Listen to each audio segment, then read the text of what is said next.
the time periods of different bodies, different particles which are executing simple harmonic motion. अभी जो हमने discussion किया वो सिंपल हार्मोनिक मोशन की बेसिक इक्वेशन डिस्कस की, then we have discuss the velocity, then we have discuss the acceleration, then we have discuss the energy concept in detail. और simple harmonic motion हमने देखा it is a projection of uniform circular motion. अब बेटा जो मैं discuss करने जा रहा हूँ, we will be now basically finding out the time periods of oscillation of different particles which are executing simple harmonic motion. अब हम लोग वो डिस्कस करेंगे. देखो बेटा, सबसे पहले I will be finding the time period for a pendulum, simple pendulum. ठीक है जी, I will be discussing for a simple pendulum. देखो बेटे, सिंपल पेंडुलम का टाइम पीरियड ऑफ ऑसिलेशन हम लोग निकालना चाहते हैं, और हमें यह भी देखना पड़ेगा कि किस पर्टिकुलर सिचुएशन में जो पेंडुलम है it is oscillating simple harmonically. किस पर्टिकुलर सिचुएशन में जो पेंडुलम है it is executing simple harmonic, it is oscillating simple harmonically. ये हम देखेंगे. अब देखो बेटा, ए सिंपल पेंडुलम इज एक, ये सीलिंग है कोई, इसके साथ एक स्ट्रिंग को हम लोग मासलेस मानते हैं. इस पर्टिकुलर सिचुएशन में the string is considered to be massless. और बेटा ये हमारा bob, this is the pendulum bob. और बेटा जो पेंडुलम की लेंथ लेते हैं that is from the centre of mass of the bob to the point from where it is being hung. ठीक है जी, जहां से इसको हैंग कर रखा है वहां से सेंटर ऑफ मास तक पेंडुलम जो बॉब है उसके सेंटर ऑफ मास तक जो लेंथ आती है that is the length of this particular pendulum. अच्छा बेटे, अब आप क्या करते हैं, ये ऑसिलेशन कैसे शुरू करता है, आप इसको डिस्प्लेस कर दीजिए, and on displacing it by some angle theta with the mean position, and on leaving it क्या हो जाता है, इट स्टार्ट्स ऑसिलेटिंग. अच्छा बेटे, ये ऑसिलेशन सिंपल हार्मोनिक तभी होती हैं when this angular displacement that you have given theta is very very small. जो एंगुलर डिस्प्लेसमेंट अगर आपने बहुत कम दी है तभी ये मोशन सिंपल हार्मोनिक होता है, otherwise the motion is not simple harmonic. Otherwise ये मोशन सिंपल हार्मोनिक नहीं हो सकता. तो अब आप देखिए, आपने इसको थीटा डिस्प्लेस किया और ये पेंडुलम ऐसे वाइब्रेट करने लगा, और जो थीटा आपने displacement the that is small. Naturally अगर बेटा ये थीटा स्मॉल होगा तो ये जो डिस्प्लेसमेंट आपने x दी है ये डिस्प्लेसमेंट भी बहुत कम होगी. ये डिस्प्लेसमेंट x कह लो या बेटे y कह लो, इट डिपेंड्स अपॉन यू. ठीक है बेटे, अब आप देखिए, मैं इस डिस्प्लेसमेंट को आई सपोज लेट अस से दिस इज x डिस्प्लेसमेंट आपने इसको दी है. तो अब आप देखिए, जब आपने इसको यहां पर लेके गए तो इसमें देखो बेटा एक रिस्टोरिंग फोर्स पैदा हुई. वो रिस्टोरिंग फोर्स हम निकालेंगे किसके बराबर है. देखो, इसका वेट, अगर बॉब का मास m है तो इसका वेट वर्टिकली डाउनवर्ड एक्ट कर रहा है. और बेटा इस mg के मैं दो कंपोनेंट्स कर सकता हूं. एक कंपोनेंट, ये एंगल कितना हो जाएगा बेटे, theta, so this will be mg into cos of theta, और इधर कितना हो जाएगा बेटे, mg साइन थीटा. ये mg साइन थीटा जो कंपोनेंट है, देखो mg कॉस थीटा तो धागे में टेंशन पैदा कर रहा है, जो स्ट्रिंग है उसमें टेंशन पैदा कर रहा है, और जो mg साइन थीटा है ये रिस्टोर करना चाह रहा है इस पेंडुलम को, इस बॉब को to its original position. So बेटा देखो, जो रिस्टोरिंग फोर्स F जो रिस्टोर करना चाह रही है that is equal to mg sine theta. अच्छा बेटे, इसमें हम लोग एक नेगेटिव साइन लगा देते हैं बिकॉज जो डिस्प्लेसमेंट है वो रिस्टोरिंग फोर्स ऐसे है, डिस्प्लेसमेंट बॉडी की, डिस्प्लेसमेंट पेंडुलम की ऐसे है बेटे. डिस्प्लेसमेंट और जो रिस्टोरिंग फोर्स है उसकी डायरेक्शन कैसी होगी, अलग अलग. अब आप कह रहे हैं कि theta is very very small. यदि थीटा बहुत छोटा है so you can say that sine theta will be equivalent to theta. Sine theta will be equivalent to theta. So F is equal to minus mg into theta. F is equal to minus mg into theta. ठीक है बेटे, अब देखो, let us से जो linear displacement हुई है वो x हुई है. So now x, linear displacement x is equal to l into theta. So इसका मतलब थीटा कितना हो गया बेटे, x बाई एल. थीटा कितना हो गया, x by l. So F is equal to minus mg, F is equal to minus mg into x by l. यहां से देखो बेटा, फोर्स को आप क्या, कोई भी फोर्स है that is equal to mass into acceleration. जो रिस्टोरिंग फोर्स है that is equal to mass into acceleration. So mass into acceleration is equal to minus mg by l into x। ठीक है बेटे, तो m से m काट लो तो इसका मतलब एक्सेलरेशन कितनी होगी, minus g by l into x. अच्छा, इस एक्सप्रेशन को जरा कंपेयर करेंगे किससे बेटा, acceleration is equal to minus omega square into x. Acceleration is equal to minus omega square into x. अच्छा देखो बेटे, acceleration is equal to minus omega square into x, अगर आप इन दोनों को कंपैरिजन में लो तो omega square is equal to g by l. तो इसका मतलब है ओमेगा हो जाएगा कितना, this implies that omega is equal to root of g by l. तो इसका मतलब टाइम पीरियड कितना हो गया बेटे, time period of oscillation 2 pi square root of l by g. तो 2 pi square root of l by g. So ये हो गया बेटे time period of the pendulum. So जो अगर हमारा simple pendulum simple harmonic motion execute कर रहा है तो उसका टाइम पीरियड ऑफ ऑसिलेशन कितना हो गया, 2 pi square root of l by g, 2 pi square root of l by g. यानी कि अगर मैं लेंथ बढ़ा दूंगा, देखो time period is directly proportional to square root of length, यदि मैं लेंथ बढ़ा दूंगा तो टाइम पीरियड बढ़ जाएगा, यदि मैं लेंथ घटा दूंगा तो टाइम पीरियड बेटा घट जाएगा। So time period is directly proportional to the square root of l. अब आप देखिए बेटा, ये हमने टाइम पीरियड ऑफ ऑसिलेशन निकाला और यहां पे देख लिया कि acceleration is minus g by l, ये कांस्टेंट है बेटे, एक्सेलरेशन प्रोपोर्शनल थी नेगेटिव ऑफ डिस्प्लेसमेंट के, तो motion became simple harmonic and we found the time period of oscillation of this particular pendulum. अब हम डिफरेंट सिचुएशंस डिस्कस करेंगे कि उनमें टाइम पीरियड कैसे चेंज हो जाता है अगर पेंडुलम हमने कुछ मॉडिफाई किया या पेंडुलम कहाँ पे प्रेजेंट है, उसकी प्रेजेंस होने की वजह से how does the time period changes. We are going to discuss the variation in time period, we are going to discuss the variation in time period according to different situations. बहुत अलग अलग situations में we are going to discuss the variation in time periods. अब देखो बेटा, अगर मेरे पास एक supposing we will discuss case one. Case one में सबसे पहले ले रहा हूं, इसमें the bob of the pendulum, the bob of pendulum is hollow and is filled with water। ठीक है बेटे, बॉब जो है पेंडुलम का वो कैसा है, हॉलो है और उसको हमने पानी से भर रखा है। ठीक है बेटे, अब आप देखिए नो, ये हमारा पेंडुलम का बॉब और इसमें हमने लिक्विड वाटर पूरा भर रखा है। अब देखिए पानी से पूरा इसको भर रखा है बेटे और इसको ऑसिलेट करा रहे हैं। अब इसमें हमने एक छोटा सा होल कर दिया, ये होल कर दिया तो what will you know that the water will start leaking out, water वहां से निकलना शुरू हो जाएगा। Now what will happen to the time period, initially क्या होगा टाइम पीरियड के साथ और फाइनली फिर टाइम पीरियड क्या होगा। देखो बेटा, जब ये लीक नहीं करा था, जब इसमें हमने चेक नहीं किया था तो इसका सेंटर ऑफ मास पानी का यहां पे था, तो उस समय पेंडुलम की लेंथ बेटा इतनी थी, इतनी थी। अब पेंडुलम लीक करने लगा, जब पानी उससे बाहर निकलने लगा तो अब क्या हो रहा है बेटे, अब ये सेंटर ऑफ मास, पानी कम होता जा रहा है तो सेंटर ऑफ मास नीचे खिसकता जा रहा है, सेंटर ऑफ मास नीचे खिसकता जा रहा है। अगर बेटे सेंटर ऑफ मास नीचे खिसक रहा है तो what will happen to the length will start increasing, length जो है वो बढ़नी शुरू हो जाएगी। सो लेंथ स्टार्ट्स इंक्रीजिंग जब नीचे की तरफ क्या, जब पानी कम होने लगा। तो इसका मतलब है अगर लेंथ बढ़ेगी पेंडुलम की, then what will happen to the time period, the time period will start increasing, जो टाइम पीरियड है वो बढ़ना शुरू हो जाएगा।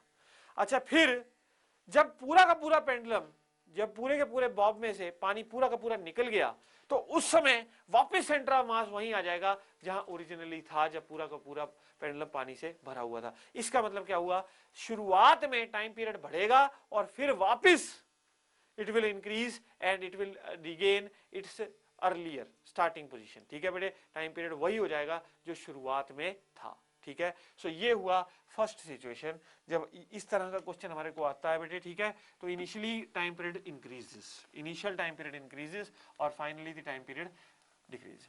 अच्छा, दूसरा सिचुएशन है that is pendulum in a lift, pendulum in a lift. अब बेटे अगर हमने पेंडुलम किस में रख रखा हो, लिफ्ट में रख रखा हो, तो दूसरी सिचुएशन ये है which we are going to discuss when the pendulum is placed in a lift. अब देखो बेटा, ये हमारे पास एक लिफ्ट है और यहां पे हमने पेंडुलम रख रखा है।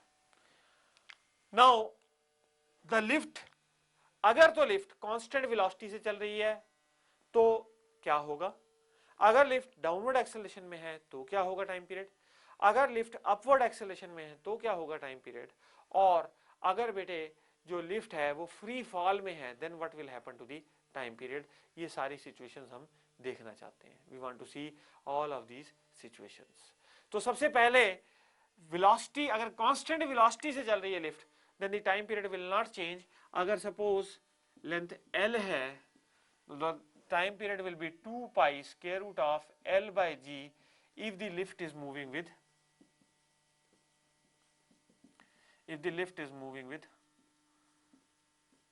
constant velocity या speed। ठीक है बेटे, कांस्टेंट वेलोसिटी कांस्टेंट स्पीड से अगर लिफ्ट चल रही है then the time period will not change, time period नहीं बदलेगा। अच्छा बेटे, अगर lift is moving in a downward acceleration, lift जो है वो डाउनवर्ड ए एक्सेलरेशन से चल रही है, supposing it is moving with an acceleration a in the downward direction, then in that particular situation T will be equal to 2 pi square root of l by effective acceleration. Effective acceleration कितनी हो जाएगी, आपको पता है इस पे pseudo force लगेगी upward direction में, तो वेट को वो सूडो फोर्स अपोज करेगी, यानी कि जो इफेक्टिव एक्सेलरेशन होगी वो इस सिचुएशन में g माइनस ए होगी, अगर लिफ्ट डाउनवर्ड डायरेक्शन में एक्सेलरेट कर रही है।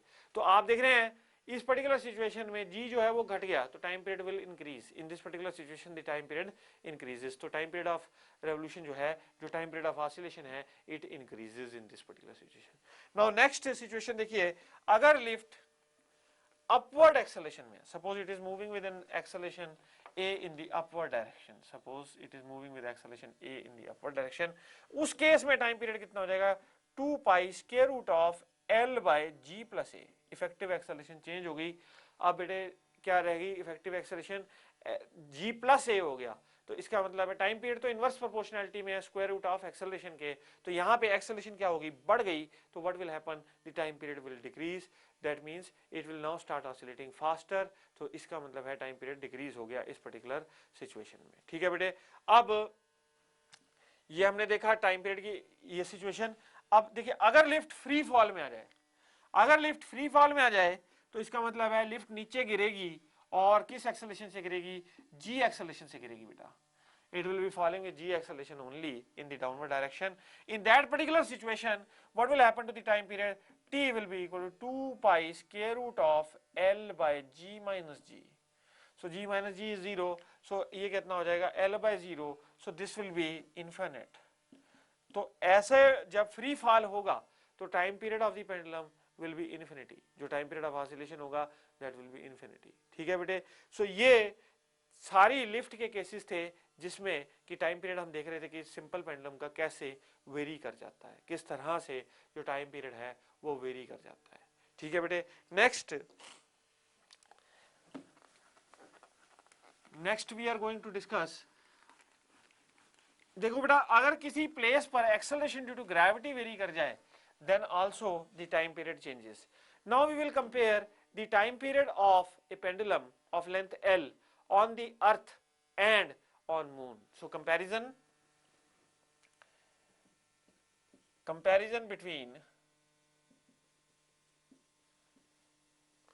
between the time period of a pendulum on earth and moon. So time period के बीच में कंपैरिजन करना है ऑन अर्थ एंड मून। ठीक है जी, अर्थ और मून के बीच में किस तरह से टाइम पीरियड वेरी कर रहा है for a pendulum of length L.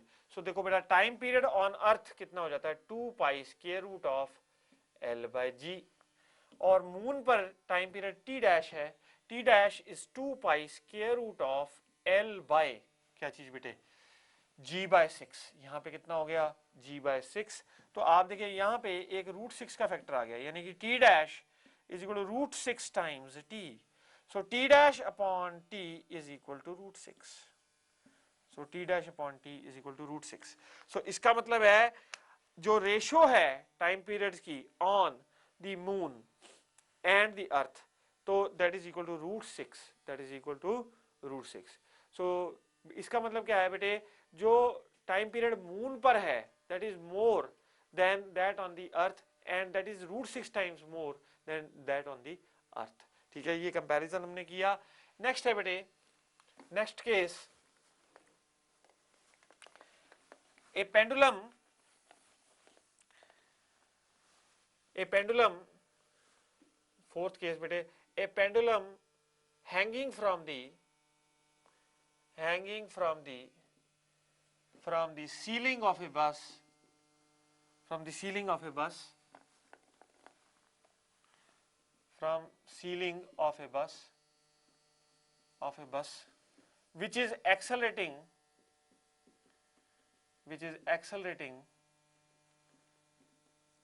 in the horizontal direction, in the horizontal direction. So देखिए बेटा, ये हमारे पास एक बस है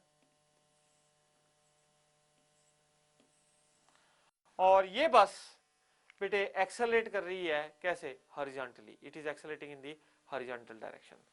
सो इसकी एक्सेलरेशन ए है हॉरिजॉन्टल में। ठीक है बेटे, इसमें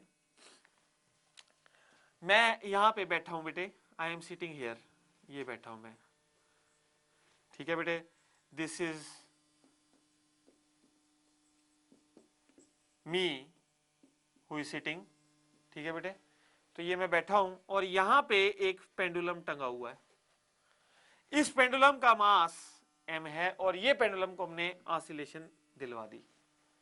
now the bus is accelerating. क्या पेंडुलम के टाइम पीरियड में कोई फर्क पड़ेगा?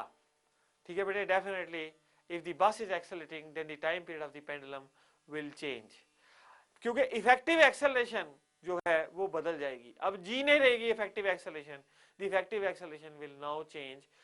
अब कितनी हो जाएगी, we will see that। तो अब देखिए बेटा, इसके कारण सूडो फोर्स लगी ऐसे, ठीक है, और उसके कारण एक्सेलरेशन a मिली पेंडुलम को ऐसे, क्योंकि जो बस है वो ऐसे एक्सेलरेट कर रही थी। और बेटा g कैसे है, G is acting in the downward direction. G is acting in the downward direction. Acceleration due to gravity. Now, अब इन दोनों का रिजल्टिंग जो आएगा, दोनों 90 डिग्रीज पे हैं, so resultant acceleration जो आएगी, resultant that will be equal to square root of g square plus a square।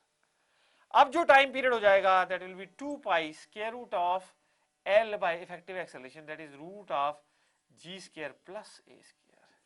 This is the new time period. तो ये क्या हो गया, ये टाइम पीरियड हो गया उस पर्टिकुलर सिचुएशन में जब हमारा पेंडुलम, ठीक है बेटे, जब हमारा पेंडुलम एक हॉरिजॉन्टल बस में चल रहा है। ठीक है, तो अब हमने ये एक सिचुएशन डिस्कस की। नाउ बेटे, there is a pendulum which is called as seconds pendulum. एक पेंडुलम होता है जिसका नाम है सेकंड्स पेंडुलम। ठीक है बेटे, सेकंड्स पेंडुलम। नाउ ये कौन सा पेंडुलम है, we'll discuss that now। तो देखो बेटा, seconds pendulum, a pendulum having a time period of, a pendulum having a time period of 2 seconds, इसको हम लोग सेकंड पेंडुलम कहते हैं। जिसका टाइम पीरियड 2 सेकंड हो उस पेंडुलम को हम लोग सेकंड पेंडुलम कहते हैं। अब देखो बेटा, t इज इक्वल टू 2 पाई, आपको पता है रूट ऑफ L बाई जी। आप निकाल सकते हैं कि क्या लेंथ रखी जाए, कितनी लेंथ रखी जाए कि एक पेंडुलम सेकंड पेंडुलम बन जाए। We want to find out the length at which a second pendulum, मतलब कितनी लेंथ रखी जाए पेंडुलम की कि that it behaves as a second pendulum. तो अब ये देखिए बेटा, टाइम पीरियड आपको पता है 2 सेकंड्स है, सो 2 सेकंड का time period 2 pi square root of L by g, तो length of the pendulum becomes 1 metre. Approximately आप निकालोगे तो 1 मीटर की लेंथ का यदि पेंडुलम बनाया जाए तो उसका टाइम पीरियड 2 सेकंड्स होगा और that pendulum is called as a seconds pendulum. That pendulum is called as a seconds pendulum. अच्छा बेटे, now next is there is a pendulum which is called a infinite length pendulum. Infinite length pendulum मतलब जिसकी length infinite हो, जिसकी length कितनी हो, infinite हो। Infinite मतलब वेरी लार्ज। तो मैं आपको उसका टाइम पीरियड बताऊंगा। Time period of A, next is time period of A, period of a pendulum of infinite length, of infinite length। तो बेटा ये देखो, ये हमारी अर्थ है और इसके कंपैरिजन में जो पेंडुलम हम लोग ऑसिलेट करा रहे हैं, ठीक है, जिस पेंडुलम की ऑसिलेशंस करवा रहे हैं उसकी लेंथ कितनी है बेटे, it is infinite. That means it is infinitely large, it is infinitely long, ठीक है बेटे। तो ऐसे पेंडुलम की जो टाइम पीरियड निकलता है वो निकलता है 2 pi square root of r by g, 2 pi square root of r by g, where r is what, the radius of the earth. r क्या लेते हैं यहाँ पे, रेडियस ऑफ द अर्थ। और ऐसे पेंडुलम का टाइम पीरियड हमेशा फिक्स्ड रहता है। और ये टाइम पीरियड कितना हो जाता है ऐसे पेंडुलम का, दिस पेंडुलम 84.6 मिनट्स के बराबर आता है बेटे। तो इनफाइनाइट पेंडुलम का जो टाइम पीरियड है उसका, इनफाइनाइट लेंथ पेंडुलम का जो टाइम पीरियड है वो होता है 84.6 मिनट्स, 84.6 मिनट्स के बराबर आता है, ठीक है बेटे। Now next is a pendulum oscillating, एक और सिचुएशन पेंडुलम की, a pendulum oscillating, a pendulum oscillating in a pendulum oscillating in a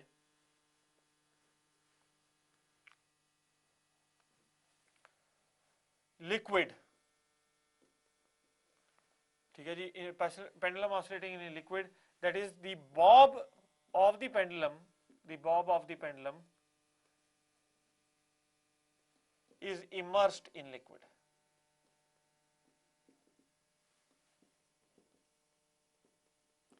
तो बॉब जो है वो हमने कहाँ इमर्स कर रखा है, लिक्विड में इमर्स कर रखा है, और जो पेंडुलम है वो ऑसिलेट कर रहा है, ठीक है बेटे। द पेंडुलम इज ऑसिलेटिंग और बॉब जो है हमने लिक्विड में इमर्स कर रखा है। अब आप देखिए ये पेंडुलम का बॉब, ठीक है बेटे, और इसको हमने किसी लिक्विड में इमर्स कर दिया। पेंडुलम के बॉब की डेंसिटी है सिग्मा और जिसमें इमर्स किया है उसकी डेंसिटी है रो, और इसको डिस्प्लेस कर दिया, it starts oscillating. Now what will be the time period of oscillation? इस particular situation में we want to see what is the time period of oscillation। ऐसा है बेटे, देखो इसका वेट वो कितना हो जाएगा, v सिग्मा जी, ये क्या हो गया बेटे, v sigma g is the weight. Volume हमने बॉब की v मान ली, तो v into sigma is mass into g, that is the weight, that is true weight of the pendulum bob, ठीक है जी। पेंडुलम बॉब का ये ट्रू वेट आ गया। अच्छा बेटे, अगर अब रो डेंसिटी में आपको पता है बाय आर्किमिडीज प्रिंसिपल इस पे क्या लगेगी, अब थ्रस्ट लगेगा। अब थ्रस्ट कितना हो जाएगा बेटे, v इंटू रो इंटू जी। अब ये फ्लोट तो कर नहीं रहा, इट इज मतलब इसका मतलब क्या हुआ कि वेट तो इसका अब थ्रस्ट से ज्यादा ही है। तो इफेक्टिव वेट कितना हो गया बेटे, इफेक्टिव वेट वर्टिकल डायरेक्शन में that will be equal to v into sigma minus rho into g. अच्छा बेटे, अगर आपने इसको एंगल थीटा से डिस्प्लेस किया है, suppose you have displaced it by an angle theta with the vertical के साथ एंगल थीटा से डिस्प्लेस किया है, तो इस पर्टिकुलर सिचुएशन में जो रिस्टोरिंग फोर्स आएगी that will be equal to v into sigma minus rho into g into sine of theta, v into sigma minus rho into g into sine of theta, ठीक है बेटे। अब आपको ये पता है ये थीटा बहुत स्मॉल होना चाहिए, तो v into sigma minus rho into g into theta, और ये कैसे होगा, नेगेटिव टू द डिस्प्लेसमेंट। और कोई भी फोर्स कितनी होती है, मास इंटू एक्सेलरेशन। कोई भी फोर्स कितनी होती है बेटे, मास इंटू एक्सेलरेशन। मास कितना है यहाँ पे, v into sigma into acceleration is equal to negative of v into sigma minus rho into g into theta कितना हो जाएगा बेटे, थीटा हो जाएगा x by length of the pendulum. तो v से v कैंसिल कर दो बेटे, तो आपके पास क्या जाएगा, acceleration will be equal to negative of sigma minus rho, sigma is density of the bob minus the density of liquid by sigma L G x. ठीक है बेटे, नाउ अगेन आप देखिए ये सब कांस्टेंट है, तो acceleration is proportional to negative of displacement, so the motion becomes simple harmonic, so the motion becomes simple harmonic. और इस इक्वेशन को हम लोग कंपेयर कर सकते हैं किससे, acceleration equal to minus omega square into x, इससे आप कंपेयर कर सकते हैं। So now you can find the time period. आप क्या निकाल सकते हो, अब टाइम पीरियड निकाल सकते हो। टाइम पीरियड कैसे निकालोगे बेटे, now t will be equal to 2 pi square root of sigma L by sigma minus rho into G। ये आ गया क्या, time period of oscillation. So t is equal to 2 pi square root of sigma L by sigma minus rho into G। ठीक है बेटे, ये आ गया इसका time period of oscillation. सो ये हमने क्या करा, सिंपल पेंडुलम के सारे डिफरेंट केसेस डिस्कस किए। और अगर आपने क्या कहते हैं सिंपल पेंडुलम के बॉब को किसी लिक्विड में इमर्स कर दिया है, because of thrust the effective weight will change और effective acceleration will change. Effective acceleration यदि चेंज हो जाएगी तो then what will happen, there will be a change in the time period, और वो चेंज टाइम पीरियड ये इसके बराबर होगा, दैट विल बी, ठीक है बेटे, इक्वल टू दिस। तो हमने ये सारी सिचुएशंस डिस्कस कर ली of a pendulum, simple pendulum की ऑसिलेशन, उसका टाइम पीरियड, उसके साथ रिलेटेड। इसके बाद हम subsequently we will be discussing some problems also on the simple pendulum. Now we will discuss the time period of a spring mass system. अब हम लोग एक स्प्रिंग मास सिस्टम का टाइम पीरियड डिस्कस करेंगे, time period of oscillation of a spring mass system. So आपको पता है बेटे स्प्रिंग्स हमने पहले पढ़े हुए हैं, helical springs, close coil helical springs, we have discussed earlier. Now spring mass system,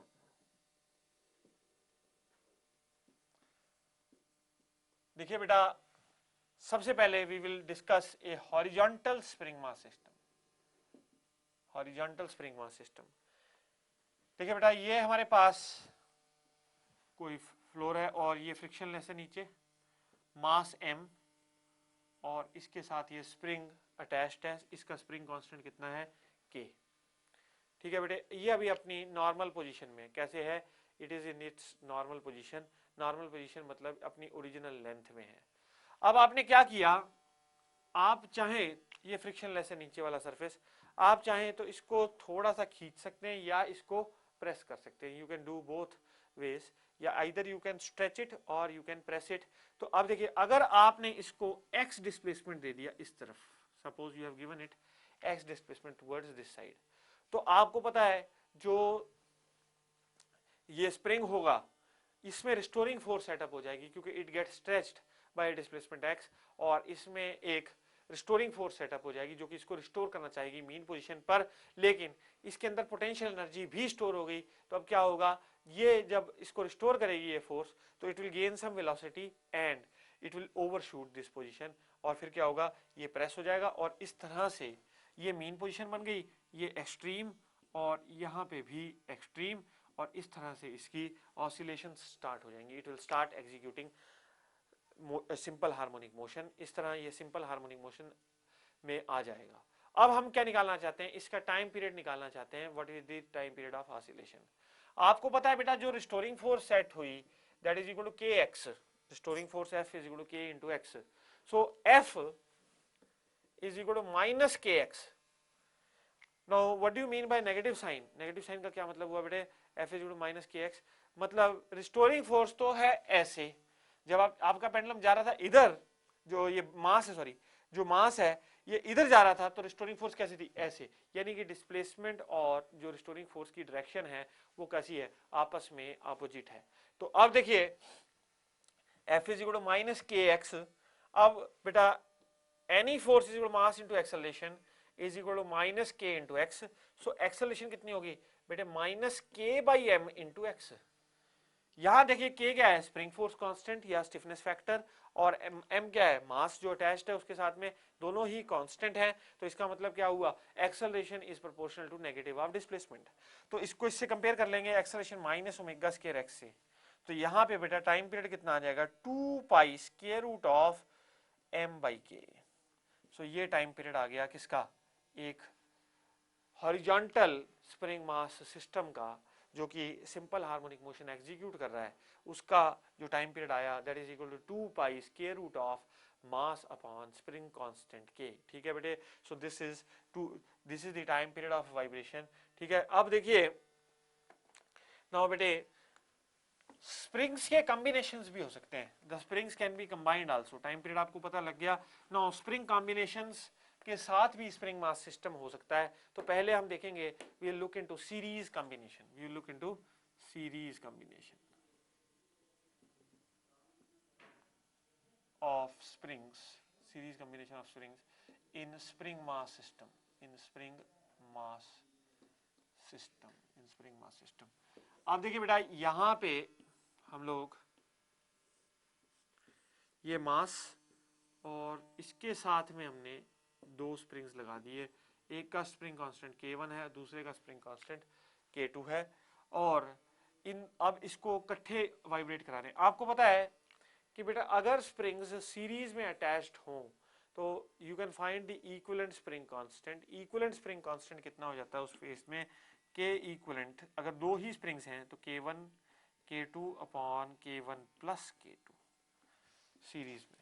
ठीक है बेटे, आपको पता है कि 1 by K equivalent is equal to 1 by K1 plus 1 by K2। ठीक है, ये कौन सा कॉम्बिनेशन होता है, this is a series combination. Series combination में K equivalent is equal to K1 K2 upon K1 plus K2। So time period कितना हो जाएगा बेटे, T is equal to 2 pi square root of m by K equivalent. तो ये कितना हो गया, 2 pi square root of m by m into K1 plus K2 by क्या चीज बेटे, K1 K2।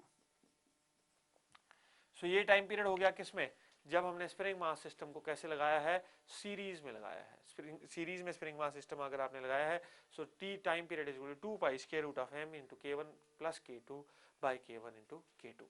अब अगर हम स्प्रिंग को पैरेलल में अटैच कर दें, पैरेलल कॉम्बिनेशन कैसा है बेटे,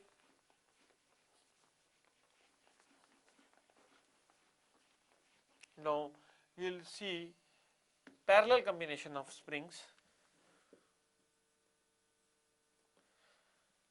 now आपको एक चीज पता है बेटा, सीरीज में रिस्टोरिंग फोर्स जो है वो क्या होती है, जो डिस्प्लेसमेंट्स है वो डिफरेंट होती हैं और रिस्टोरिंग फोर्स सेम होती है, लेकिन पैरेलल कॉम्बिनेशन में जो डिस्प्लेसमेंट है वो सेम होती है, रिस्टोरिंग फोर्स आर डिफरेंट। ठीक है बेटे, तो अब देखिए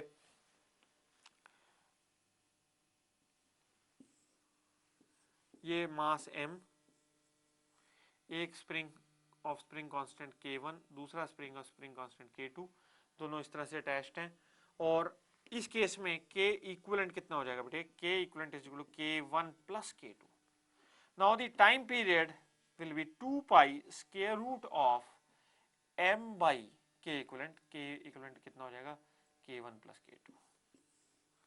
यानी कि अगर स्प्रिंग्स पैरेलल में अटैच्ड हैं तो उनका टाइम पीरियड कितना हो जाता है, 2 pi square root of m by K1 plus K2, m by K1 plus K2। अब मैं बेटे आपको एक कॉम्बिनेशन दूंगा, अब आपको एक कॉम्बिनेशन दूंगा, यू हैव टू आइडेंटिफाई कि ये कॉम्बिनेशन कैसा है, पैरेलल है या सीरीज कॉम्बिनेशन है।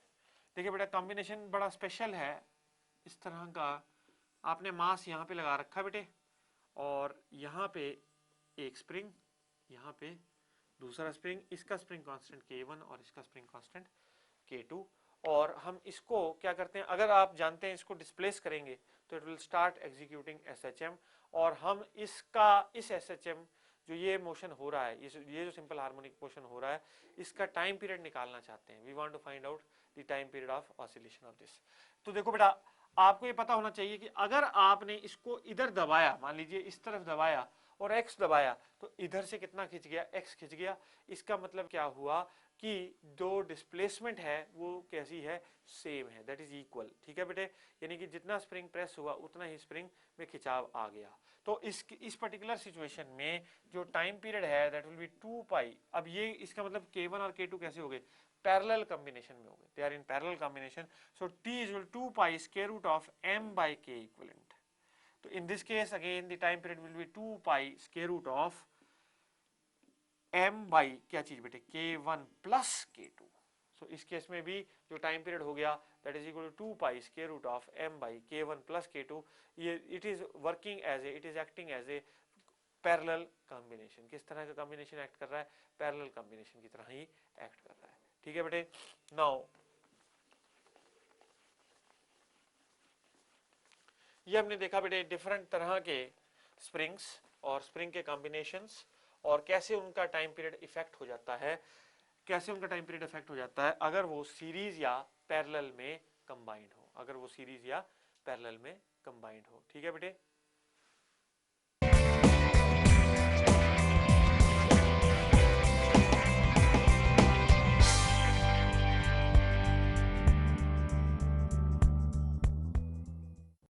हाँ जी। Now we will discuss vertical spring pendulum.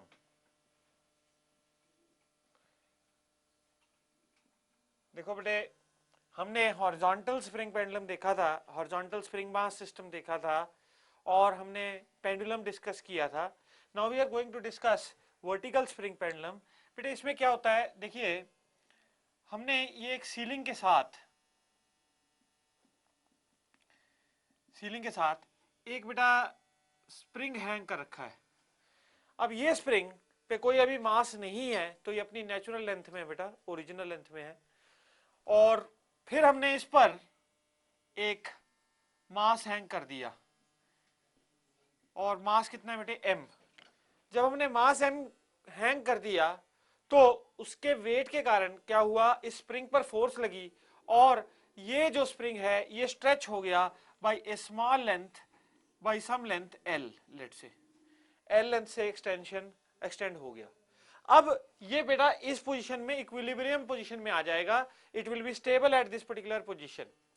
अब अगर आपने इसमें सिंपल हार्मोनिक मोशन एग्जीक्यूट करवाना हो then what we do is we displace it by x। हम इसको हल्का सा डिस्प्लेसमेंट x दे देते हैं। अगर हम इसको हल्का सा x डिस्प्लेस कर देंगे देन व्हाट विल हैपन, इसमें रिस्टोरिंग फोर्स सेटअप होगी। लेट अस से स्प्रिंग का जो स्प्रिंग फोर्स कांस्टेंट है दैट इज k, इसमें रिस्टोरिंग फोर्स सेटअप होगी and the mass will start executing SHM, the mass will start executing SHM। अब हम इस SHM का टाइम पीरियड निकालना चाहते हैं, that how much is the what is the time period of this simple harmonic motion of this particular vertical pendulum. इसको हम लोग वर्टिकल पेंडुलम कहते हैं। नाउ देखो बेटा, नाउ आपने इनिशियली जब ये इक्विलिब्रियम में था तो उस वक्त mg is equal to k into extension. So देखो बेटा, weight of the mass is equivalent to k times extension produced. So अब आप देखिए बेटा, m by k is equal to l by g, m by k is equal to l by g। ये हमारे पास first equation आती है बेटे। यहां पे l क्या है, l is extension produced, l is extension produced। जब वो अपनी नेचुरल लेंथ में था, जब आपने उस पर वेट डाला तो उसमें कितनी एक्सटेंशन प्रोड्यूस हुई वो क्या है बेटे, l है। तो अब देखिए फर्दर आपने इसको x डिस्प्लेस किया है इस पर्टिकुलर इक्विलिब्रियम पोजीशन से। ये कौन सी पोजीशन है बेटे, इक्विलिब्रियम पोजीशन। और इस इक्विलिब्रियम पोजीशन से आपने इसको x फर्दर डिस्प्लेस किया है। So now restoring force setup हो जाएगी। रिस्टोरिंग फोर्स कितनी होगी बेटे, that will be equal to k times x। Restoring force is equal to k into x। ठीक है बेटे, रिस्टोरिंग फोर्स इतनी सेटअप हुई। अब देखो बेटे, now ma is equal to minus kx, so a is equal to minus k by m into x। ये negative sign क्यों लगाया मैंने, ये बेटा नेगेटिव साइन मैंने इसलिए लगाया है बिकॉज जो रिस्टोरिंग फोर्स है, जो उसकी एक्सटेंशन है, ठीक है बेटे, जो आप इसको डिस्प्लेसमेंट दे रहे हैं x, that is in the downward direction और storing force is in the opposite direction. So आप देखिए बेटा, acceleration is equal to minus omega square into x। ठीक है बेटे, तो omega square is equal to k by m। So इसका मतलब है यहां से this implies time period is equal to 2 pi square root of m by k। Time period is equal to square root of 2 pi square root of m by k। ये time period आ गया किसका, oscillation का, of this particular vertical spring pendulum. अब आपने देखा बेटे m by k is equal to extension upon g, तो आप इस m बाई के की जगह पे you can write on extension by g। So time period क्या हो जाएगा तब, time period is equal to 2 pi square root of extension upon g। अब देखिए बेटा, हमें इसमें आमतौर पे एक डाउट आता है, एक बड़ा पॉपुलर क्वेश्चन है कि अगर एक वर्टिकल स्प्रिंग पेंडुलम को हम लोग ले गए मून पर या किसी दूसरे प्लेनेट पर, ठीक है बेटे, अगर आप इस वर्टिकल स्प्रिंग पेंडुलम को मून पर ले गए, then what is going to happen. तो मून पर ऑफ कोर्स जी चेंज हो जाता है, लेकिन यहां पे एल लेंथ नहीं है, एल है एक्सटेंशन। सो बेटा वेट कम हो जाएगा तो एक्सटेंशन भी कम होगी प्रोपोर्शनेटली। तो इसका मतलब है मून पर अगर आप स्प्रिंग पेंडुलम को ले गए तो उसके टाइम पीरियड में कोई फर्क नहीं पड़ता, क्योंकि ये एल लेंथ नहीं है, ये एल है एक्सटेंशन प्रोड्यूस्ड। अब जैसे जब जी वहां पर जाके चेंज हो जाता है तो क्या है, एक्सटेंशन भी बदल जाती है बेटे। तो जी बदलता है तो एक्सटेंशन भी बदल जाती है, और टाइम पीरियड सेम का सेम रहता है, क्योंकि अगर जी कम होगा तो एक्सटेंशन भी कम हो जाएगी प्रोपोर्शनेटली। सो एक वर्टिकल स्प्रिंग पेंडुलम का टाइम पीरियड किसी दूसरे प्लेनेट पर बदलता नहीं है। ठीक है बेटे, it does not changes at different other planet. ठीक है, तो ये हो गया आपका बेटे वर्टिकल स्प्रिंग पेंडुलम हमने डिस्कस किया। अब इसी में कुछ स्पेसिफिक टाइप्स हम डिस्कस करेंगे। और देखिए बेटा, आप स्प्रिंग्स सीरीज में भी अटैच्ड हो सकते हैं और स्प्रिंग्स पैरेलल में भी अटैच हो सकते हैं। अब आप देखिए, ये एक स्प्रिंग और ये दूसरा स्प्रिंग, ये इस मास के साथ, और ये स्प्रिंग कांस्टेंट K1 और ये स्प्रिंग कांस्टेंट K2, ये मास m के साथ स्प्रिंग्स, ये दोनों स्प्रिंग कैसे लगे हुए हैं, सीरीज में लगे हुए हैं। तो ये दोनों की जगह पे we can have a equivalent spring also. So one equivalent spring, अगर स्प्रिंग्स पैरेलल सीरीज में लगे हों तो इक्विवेलेंट स्प्रिंग कांस्टेंट कितना हो जाता है बेटे, K equivalent equal to K1 K2 by K1 plus K2। so that means time period now will be 2 pi square root of m by K1 K2 into K1 plus K2। ठीक है बेटे, तो ये नया टाइम पीरियड हो जाएगा। अगर हमने दोनों के दोनों स्प्रिंग्स कैसे ले लिए, पैरेलल में ले लिए, suppose if we take both of the springs in parallel, तो आप देखिए बेटा, ये एक स्प्रिंग और ये दूसरा स्प्रिंग, और यहां पे हमने पैरेलल में लगा दिए स्प्रिंग्स और मास m, और इसका स्प्रिंग कांस्टेंट है K1 और इसका स्प्रिंग कांस्टेंट है K2। तो इस पर्टिकुलर सिचुएशन में जो टाइम पीरियड हो जाएगा 2 pi square root of m by K1 plus K2, क्योंकि यहां पर K इक्विवेलेंट किसके बराबर है, K1 प्लस K2 के बराबर। ठीक है जी, equivalent spring constant is equal to K1 plus K2, और यहाँ पे टाइम पीरियड कितना हो जाएगा, 2 pi square root of m by root of m by K1 plus K2। ठीक है बेटे, सो ये हमारे पास वर्टिकल स्प्रिंग पेंडुलम के दो स्पेशल केसेस थे, जिसमें हमने स्प्रिंग सीरीज और पैरेलल में कंबाइन करके देखे, और ये वर्टिकल स्प्रिंग पेंडुलम में क्या करा बेटे, time period we have calculated. अब स्प्रिंग मास सिस्टम की हम लोग एक स्पेशल प्रॉब्लम करेंगे। so we will be discussing a special problem on spring mass system।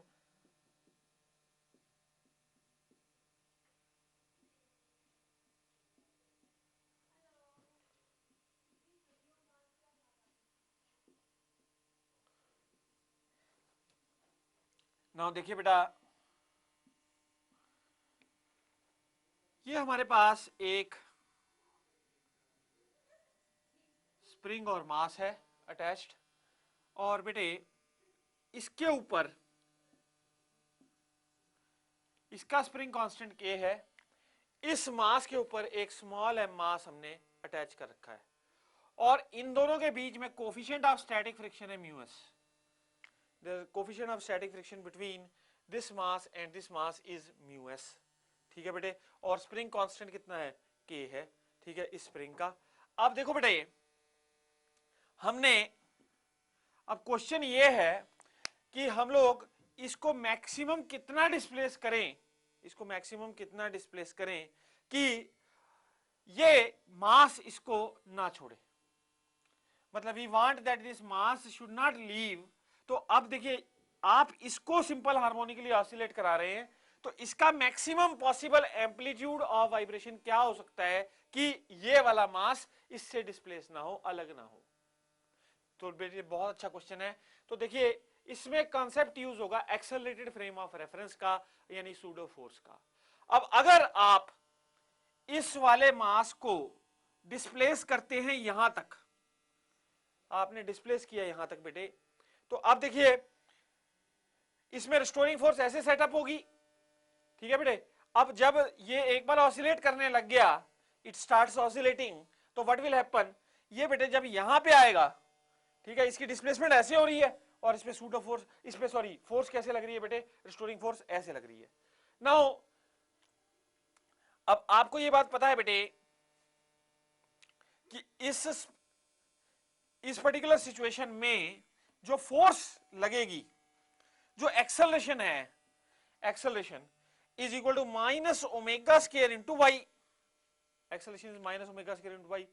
Acceleration mean position पे क्या है, 0, और एक्सेलरेशन मैक्सिमम कहां पे है, एक्सट्रीम पोजीशन पे। और इस एक्सेलरेशन का मैग्नीट्यूड कितना है, अगर एम्पलीट्यूड हम मानते हैं, चलो सेफ एम्पलीट्यूड ए है, तो देखो बेटा a acceleration is equal to omega square into amplitude. Now this is the acceleration. तो अब इसका मतलब क्या हुआ बेटे, इस पर सूडो फोर्स लगेगी। अब ये एक्सेलरेशन कैसे एक्ट कर रही है, ऐसे, इस पर सूडो फोर्स कैसे लगेगी बेटा, ऐसे। वो सूडो फोर्स कितनी होगी, एम ओमेगा स्क्वायर इंटू ए। ये एम ओमेगा स्क्वायर ए किससे कम होना चाहिए, इसकी लिमिटिंग फोर्स ऑफ फ्रिक्शन से।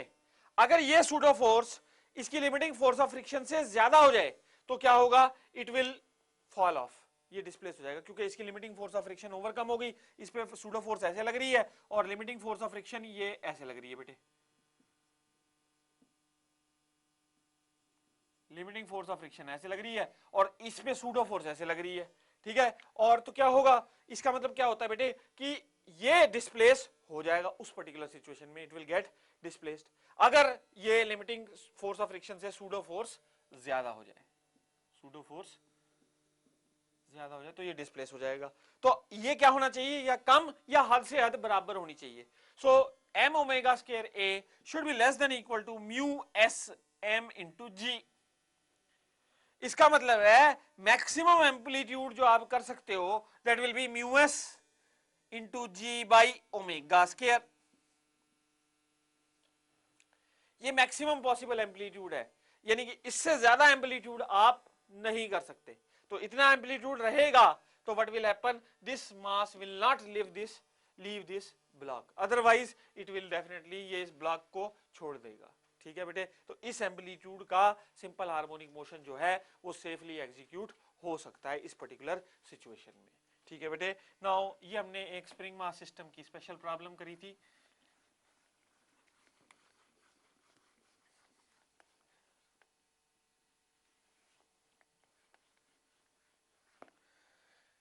नाउ हम लोग सिंपल हार्मोनिक मोशन का एक और सिचुएशन देखेंगे, एक और सिचुएशन डिस्कस करेंगे बेटा, in which we will be calculating the simple harmonic motion, time period निकालेंगे।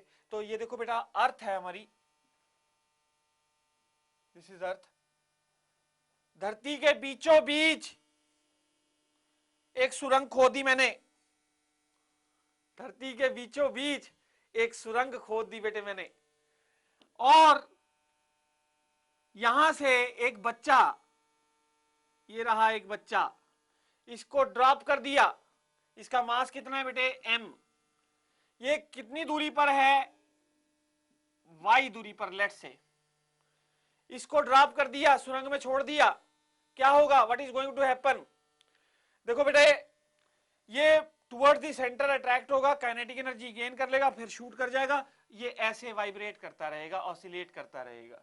अब हम निकालना चाहते हैं इस बच्चे का टाइम पीरियड, तो हम लोग क्या निकालना चाहते हैं, इस बच्चे का टाइम पीरियड निकालना चाहते हैं। देखो बेटा ऐसा है, जब ये यहां से जाता है, जब ये बच्चा सेंटर से गया और यहां पर पहुंचा, तो इसको restoring force towards the centre act कर रही है, इसको सेंटर की तरफ बुला रही है। और ये यही रिस्टोरिंग फोर्स के कारण क्या है, ये बच्चा ऐसे वाइब्रेट करता रहता है। अब देखिए हम इसका टाइम पीरियड ऑफ वाइब्रेशन निकालना चाह रहे हैं। सो देखो बेटा, रिस्टोरिंग फोर्स जब वो कि बच्चा वाई दूरी पर है सेंटर से, कितनी होगी? Restoring force F R is equal to minus G M into small m by are cube into y. ये आपने ग्रेविटेशन में हम लोगों ने देखा था, ये सॉलिड स्फीयर के अंदर किसी पॉइंट पर ग्रेविटेशनल फील्ड इंटेंसिटी हमने चेकअप की थी। तो gravitational field intensity into mass क्या हो जाएगा? फोर्स, रिस्टोरिंग फोर्स हो जाएगी बेटे।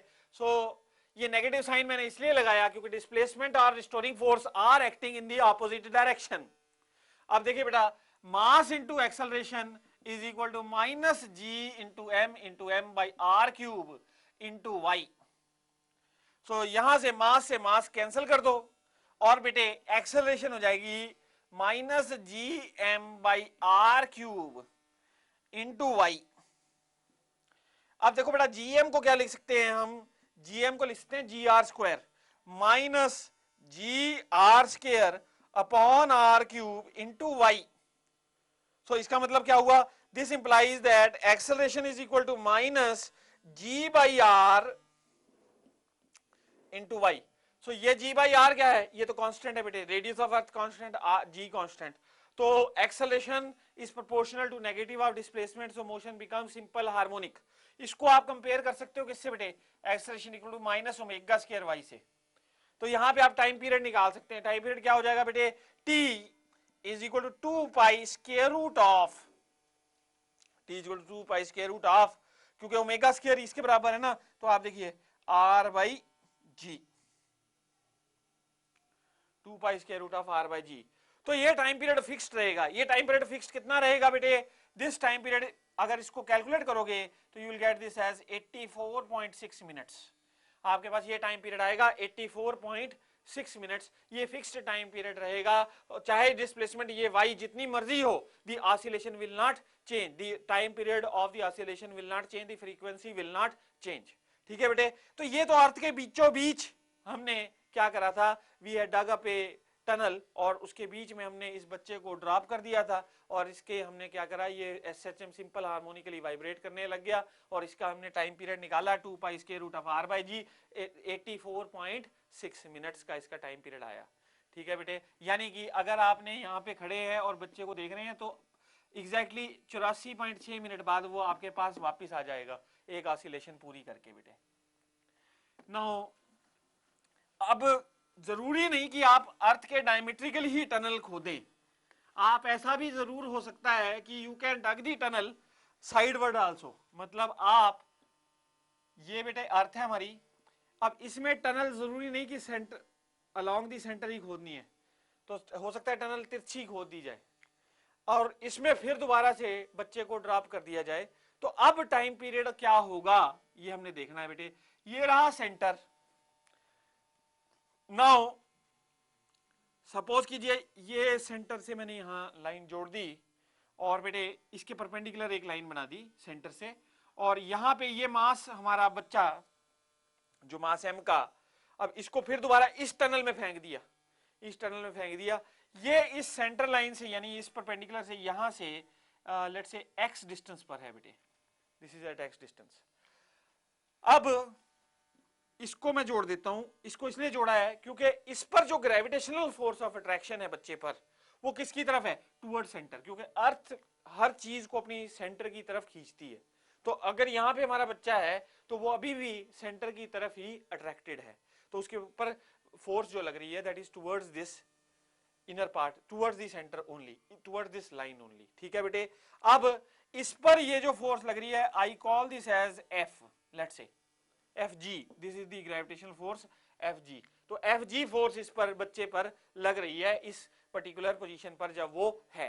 अगर ये एंगल हम लोग थीटा लेते हैं बेटे, suppose if I take this angle as theta, if I take this angle as theta, तो इस डायरेक्शन में कंपोनेंट कितना हो जाएगा? अब देखो, let us say we take this distance as y, suppose I take this distance as y, तो ये जो ग्रेविटेशनल फोर्स है बेटे, ये कितनी लगेगी?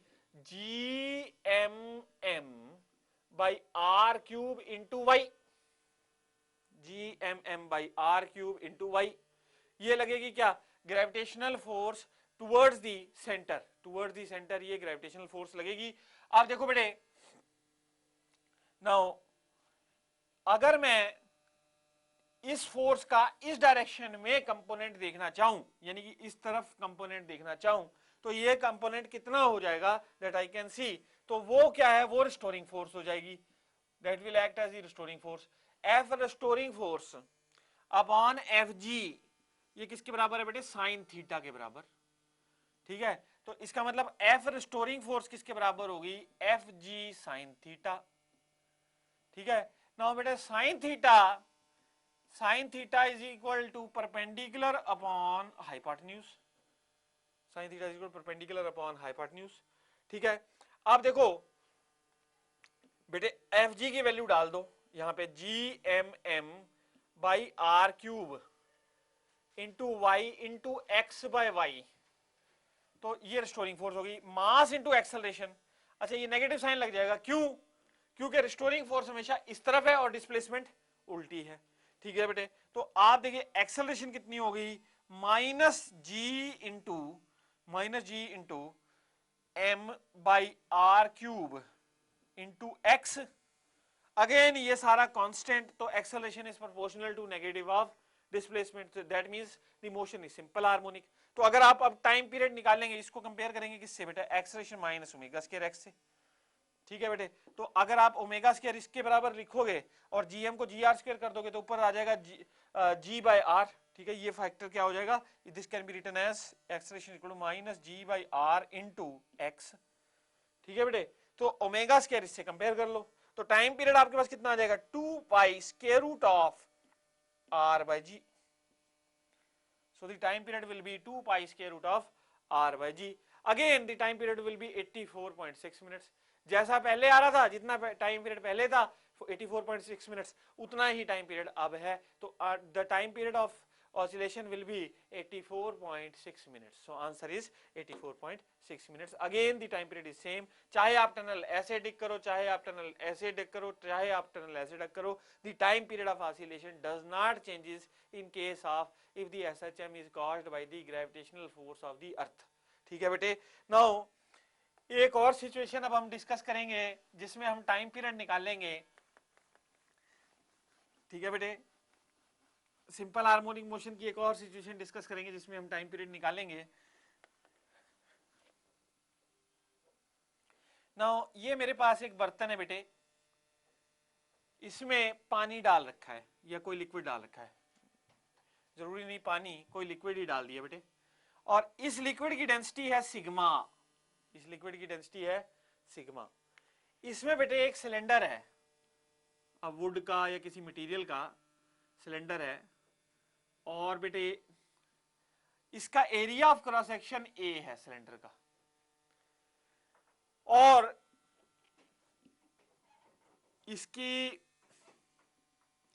H1 height inside the liquid है, और कुल हाइट जो इस सिलेंडर की है दैट इज H, और ये इस पोजीशन में फ्लोट कर रहा है, ये बट इसी पोजीशन में इट इज फ्लोटिंग, ठीक है बेटे, इस पोजीशन में ये फ्लोट कर रहा है।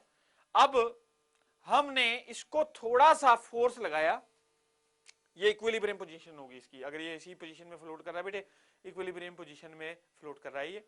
अब हमने इसको थोड़ा सा नीचे की तरफ दबाया, यानी एक्स डिस्प्लेसमेंट, यानी इसको एक्स और पानी के अंदर या लिक्विड के अंदर कर दिया।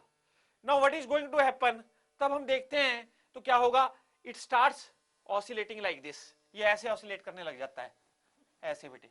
तो अब ये देखिए इस तरह से इसकी ऑसिलेशन स्टार्ट हो जाती है जब हम इसको कितना करते हैं, एक्स और अंदर डिस्प्लेस कर देते हैं, तो इसकी ऑसिलेशन स्टार्ट हो जाती है। अब हमने इस ऑसिलेशन का टाइम पीरियड निकालना है, ये जो सिंपल हार्मोनिक मोशन एग्जीक्यूट हुआ, पहले तो हमें चेक करना है कि वेदर ये मोशन सिंपल हार्मोनिक है भी या नहीं, और अगर ये मोशन सिंपल हार्मोनिक है तो हमने इसका टाइम पीरियड कैलकुलेट करना है, time period of this oscillation calculate करना है।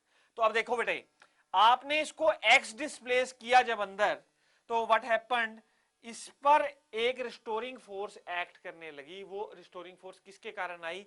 अपथ्रस्ट के कारण, जो एडिशनल अपथ्रस्ट क्रिएट हुआ। एडिशनल अपथ्रस्ट कितना क्रिएट हुआ बेटे? देखो, upthrust is equal to the weight of liquid displaced. Additionally कितना वाटर डिस्प्लेस हुआ वो अपथ्रस्ट क्रिएट हो गया। ठीक है बेटे, एडिशनली जितना लिक्विड डिस्प्लेस हुआ उतना ही अपथ्रस्ट। तो एडिशनल वॉल्यूम ऑफ लिक्विड कितना डिस्प्लेस हुआ? A into x. A into x into क्या चीज बेटे? Sigma into g. This is what? This is the weight of the liquid that is getting displaced. This is the weight of the liquid that is getting displaced, और weight of the liquid is equal to upthrust. और यहाँ पे यही कैसे act कर रही है? It is acting as a restoring force. ये रिस्टोरिंग फोर्स का काम कर रही है। तो M इंटू ए, देखो बेटे, आपने डिस्प्लेस नीचे को किया है और अपथ्रस्ट ऊपर एक्ट कर रहा है, यानी कि दोनों की जो रिस्टोरिंग फोर्स है और जो डिस्प्लेसमेंट है, they are both opposite, in the opposite direction. तो इसलिए यहां पे मैं नेगेटिव साइन लगा दूंगा। Mass of the cylinder into acceleration is equal to negative of a sigma g into x. अब मास ऑफ द सिलेंडर कितना हो जाएगा बेटे? ए एच, और डेंसिटी हमने सिलेंडर की रो ले ली, चलो रो, ठीक है जी। ये मास of the cylinder into acceleration बराबर है माइनस ए सिग्मा जी इंटू एक्स। तो ए से ए कैंसिल हो जाएगा, ठीक है बेटे, ए से A gets cancelled out.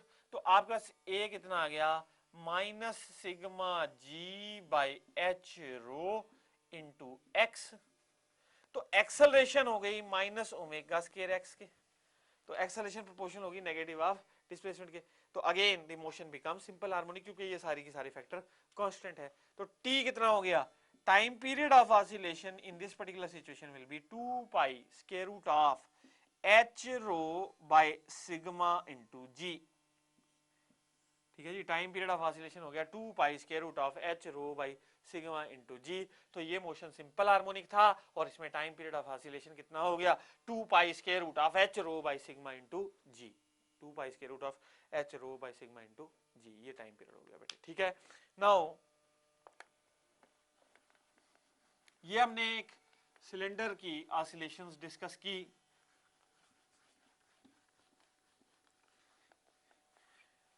Now, bete, we will discuss some types of oscillations. One is called free oscillations, and second is called damped oscillations, और third is called a forced oscillation. तीन तरह की oscillations हैं बेटे। तीन तरह की oscillations nature में पॉसिबल हैं। One is, first is free oscillations. Second is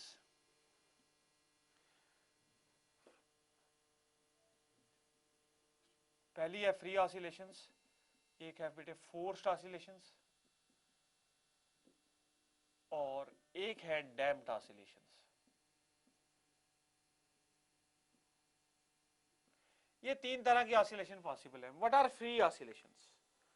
बेटे देखिए, ऑसिलेशन में अब अगर हम नॉर्मली एक एयर रेजिस्टेंस वाली सिचुएशन लें, एयर रेजिस्टेंस वाली सिचुएशन लें, तो बेटा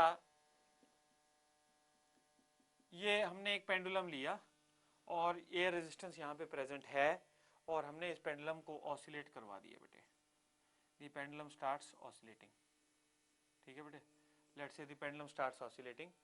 अब एयर रेजिस्टेंस वाली सिचुएशन में क्या होता है कि शुरुआत में पेंडुलम को आपने कोई एम्पलीट्यूड दिया, उसके बाद धीरे धीरे आप देखते हैं उसका एम्पलीट्यूड ऑफ ऑसिलेशन कम होता जाता है। अगर शुरुआत आपने यहां से करी तो अगले बारी अगले चक्कर में थोड़ा यहां आ जाएगा। तो ये करते करते करते करते करते करते करते करते ऑसिलेशन क्या हो जाती है बेटे? डाई आउट हो जाती है। एक पर्टिकुलर पॉइंट पे क्या हो जाता है? The amplitude keeps on decreasing, और थोड़ी देर बाद ये पेंडुलम बिल्कुल स्टेबल हो जाएगा, क्योंकि एयर रेजिस्टेंस इसको ऑब्स्ट्रक्ट कर रहा था। हवा के रेजिस्टेंस की वजह से ये क्या हुआ? थोड़ी देर तक तो ऑसिलेट करता रहा, और उसके बाद बेटे ये स्थिर हो गया। ऐसी ऑसिलेशन जिसमें कि एम्पलीट्यूड गिरे, एम्पलीट्यूड गिरे, that is called A damped oscillation. Damped oscillation मतलब जिसमें कि एम्पलीट्यूड बेटा गिरता जाए। तो अब देखो, अगर मैं आपके पास एम्पलीट्यूड वर्सेस टाइम का ग्राफ बनाऊं, तो आप देखिए किस तरह होता है फिर इसमें इसमें किस तरह की मोशन होता है। देखिए ये देखिए बेटे, ये डैम्प्ड ऑसिलेशन आप देखिए, amplitude keeps on falling with respect to time, time यहाँ पे दिया हमने, तो एम्पलीट्यूड गिरता जा रहा है, और लेकिन there is no change in the frequency. The frequency of oscillation is not changing. The time period is unaffected. तो क्या चीज बदली है? Only the amplitude has decreased. So such oscillations in which the amplitude changes are called damped oscillation. लेकिन बेटे free oscillation में amplitude नहीं बदलता। ऑफ कोर्स फ्रीक्वेंसी वहां पे भी अनटच्ड है, फ्रीक्वेंसी नहीं बदलती, लेकिन फ्री ऑसिलेशन में एम्पलीट्यूड रिमेन्स कांस्टेंट। अगर बेटे ये फ्री ऑसिलेशन होती, अगर ये फ्री ऑसिलेशन होती तो क्या होता कि ये पेंडुलम वापस यहीं पे बार बार आता और उतना ही एम्पलीट्यूड हर बार करता। तो ये तो हुई बेटा डैम्प्ड ऑसिलेशन, जिसमें कि amplitude keeps on falling down. अच्छा, फ्री ऑसिलेशंस क्या हुई बेटे? जिसमें कि एम्पलीट्यूड नहीं गिरता। ये देखो बेटे, the amplitude remains the same. तो amplitude अगर same रहेगा तो then we say such oscillations are called free oscillations. That means the amplitude is not changing, amplitude remains unchanged in this particular situation. So ऐसी oscillation free होती हैं। अच्छा, एक होती है बेटे natural frequency, something we call as natural frequency. Natural frequency क्या होती है? हर एक दुनिया की हर एक चीज की अपनी अपनी फ्रीक्वेंसी है बेटे। हम लोग भगवान ने हम सबको बनाया, ठीक है बेटे, लेकिन फिर भी हमारे बोलने की फ्रीक्वेंसी सबको अलग अलग दी हुई है। एक घर में 10 फैमिली मेंबर हैं, सबकी फ्रीक्वेंसी अलग अलग है। क्यों? हर एक दुनिया की चीज के पास उसकी एक नेचुरल फ्रीक्वेंसी है, हर एक दुनिया की चीज के पास उसकी एक नेचुरल फ्रीक्वेंसी ऑफ वाइब्रेशन है। मैंने बेटे एक छोटा सा एक्सपेरिमेंट किया।